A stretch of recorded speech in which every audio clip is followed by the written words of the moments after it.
Dormir hoy en un lugar y quizás mañana en otro, por un revés de la vida, por un desahucio o porque un terremoto se lo ha llevado todo. Hoy personas que intentan levantar cabeza, las primeras en Turquía y en Siria.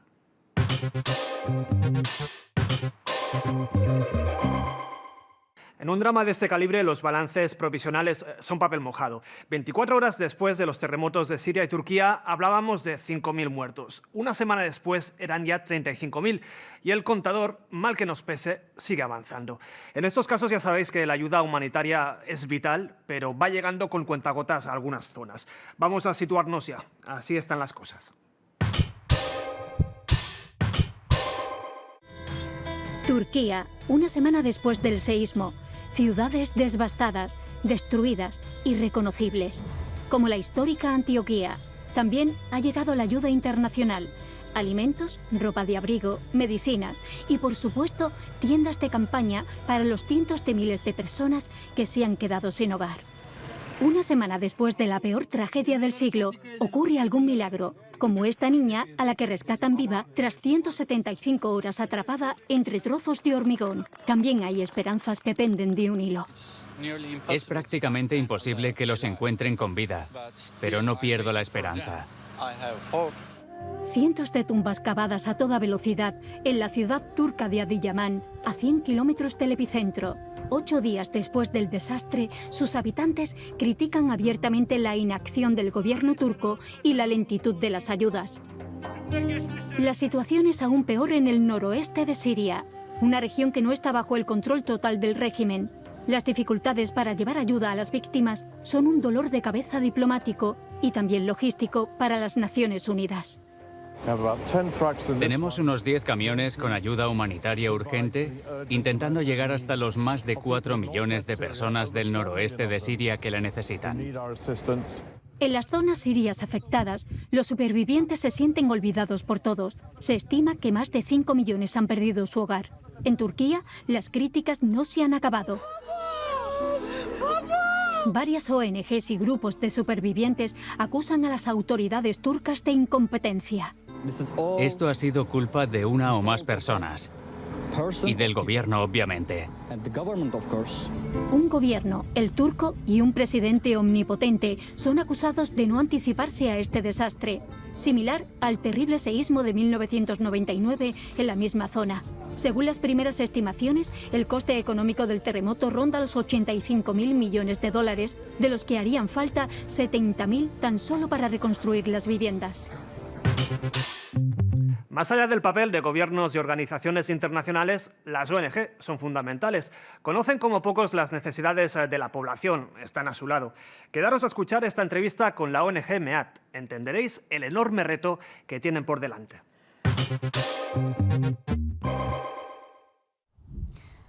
Señora Masic, la probabilidad de encontrar supervivientes del terremoto es casi nula hoy en día. ¿Cuál es ahora la labor de ONGs como la suya en las zonas afectadas? MEAD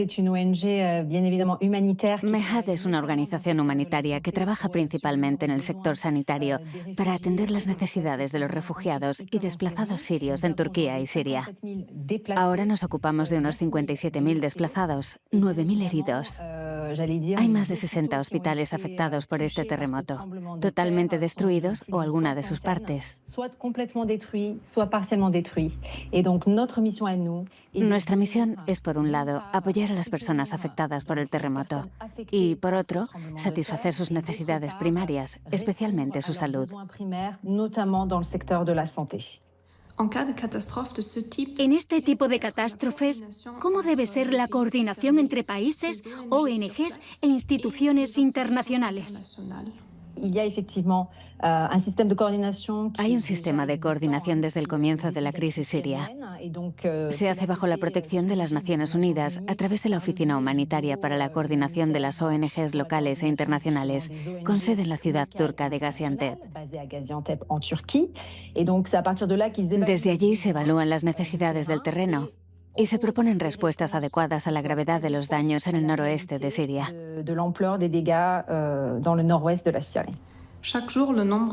Cada día aumenta el número de muertos y heridos. ¿Se ha subestimado la magnitud de los terremotos desde el principio? Los países se han centrado más en Turquía, pero no olvidemos a Siria, porque el noroeste de Siria no es nada sin la ayuda internacional. TUD se subestimó desde el principio. Hasta el 14 de febrero solo había un corredor humanitario abierto. Y es por ello que la comunidad internacional no ha podido tener acceso directo, en términos de investigación y socorro, para ayudar a la población afectada por el terremoto.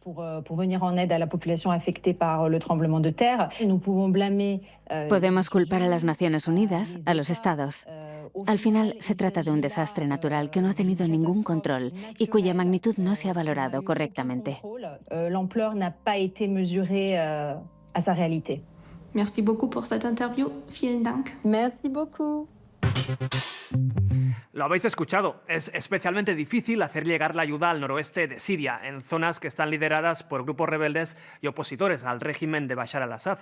Pero ¿qué pasa en las ciudades que sí controla el gobierno sirio? Aquí algunas respuestas. Hacemos zoom en Alepo.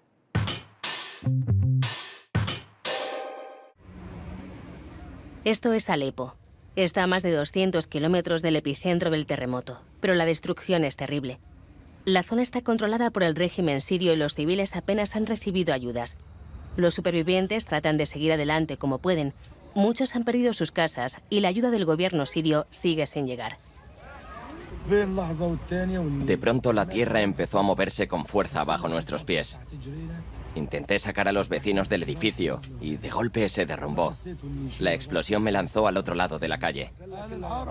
Poco después los vecinos del barrio vinieron a ayudarnos a quitar los escombros. La mayoría con sus propias manos.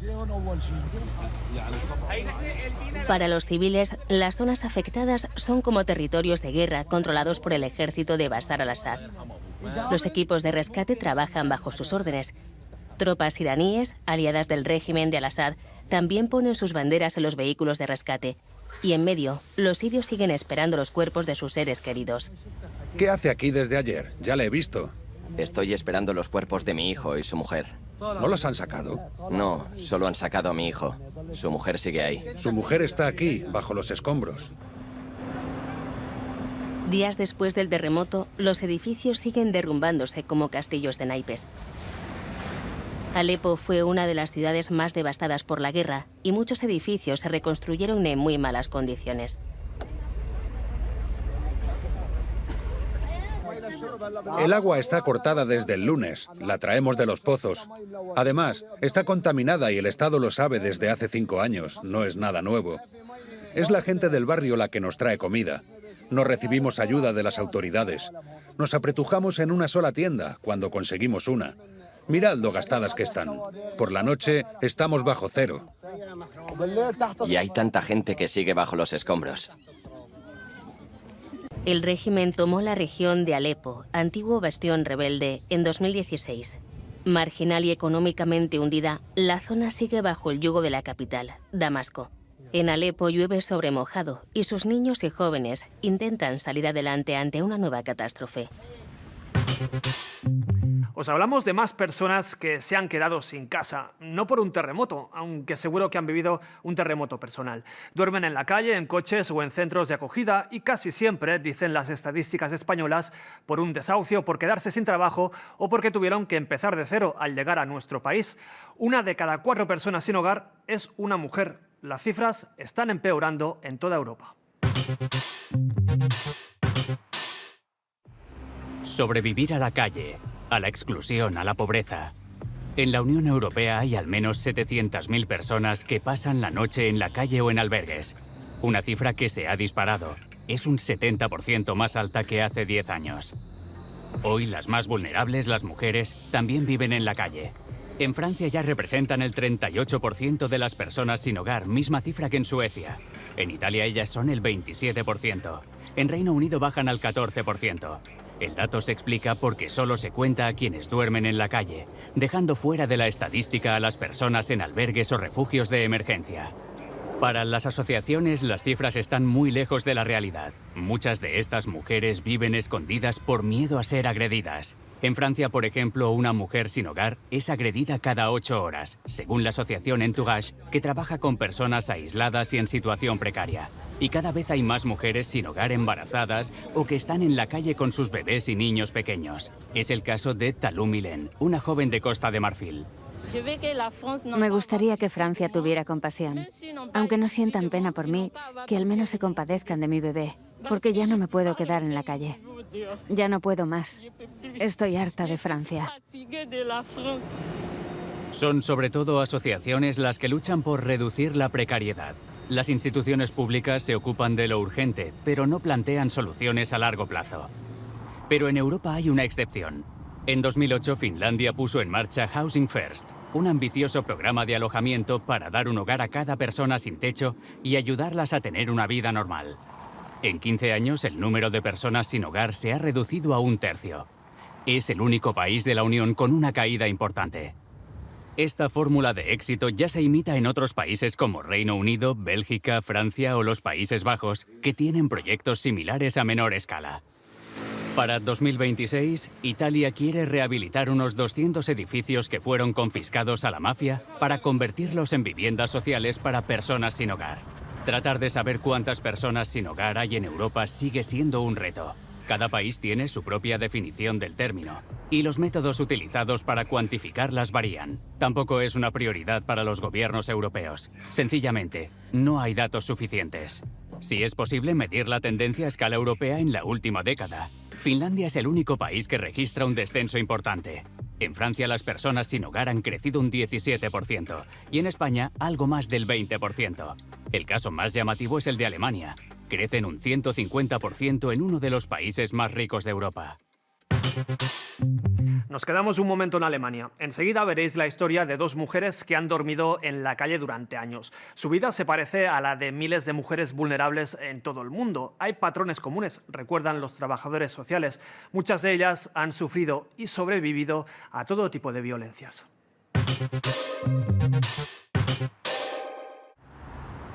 En estos contenedores de Hamburgo viven 10 mujeres. Nicole estuvo 10 años sin hogar, 3 de ellos durmiendo en la calle. Ahora tiene 6 metros cuadrados solo para ella. Antes tenía que buscarme la vida. Dormía en mi coche o en casas de amigos. Hacía lo que podía, pero era cada vez más complicado. Y llegó la pandemia. Prohibieron estar en la calle y fue la primera vez que utilicé los alojamientos de las instituciones. En este peculiar alojamiento de emergencia, los residentes tienen llave propia y privacidad. No hay que cumplir ningún requisito para conseguir una habitación. Y todos los días, estudiantes de trabajo social les ofrecen espacios de conversación. En Alemania, el 33% de las personas sin hogar son mujeres. Pero Andrea Niopek cree que la cifra real es mucho mayor. En Hamburgo tenemos ayudas centrales. Una misma estructura se encarga del alojamiento y del seguimiento. Pero en la mayoría de los casos solo hay sitio para hombres. Y cuantos más hombres hay, menos mujeres vienen. Cuando hablas con las que están aquí, te das cuenta de que todas han sufrido violencia. Casi todas han sido violadas al menos una vez. Nicole siempre se ha esforzado para no llamar la atención. Así podía entrar en lugares públicos como las cafeterías. Y sobre todo, protegerse. No quería que la gente me mirara con desprecio. Por eso siempre he intentado tener una apariencia impecable. Era muy importante para mí. Una vez a la semana, Nicole reparte alimentos en la iglesia de San Jorge como voluntaria. Es donde antes hacía cola para comer algo caliente. Ahora estamos clasificando la comida. El camión acaba de llegar. Nicole participa en el reparto con su amiga Margrethe, que estuvo 5 años viviendo en la calle después de separarse.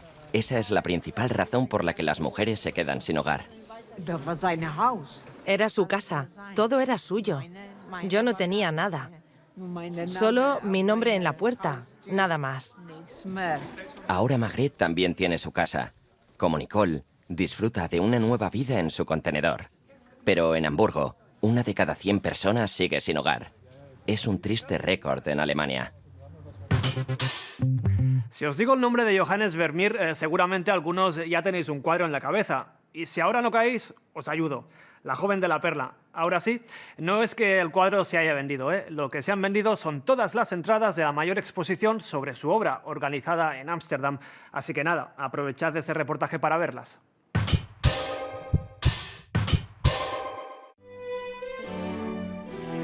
La joven de la perla de Johannes Vermeer, una obra icónica, casi intemporal, que normalmente se encuentra en la ciudad de La Haya.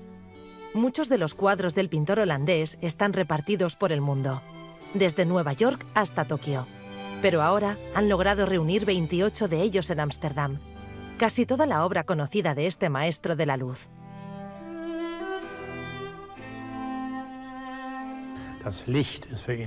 La luz tiene un papel fundamental en Vermeer.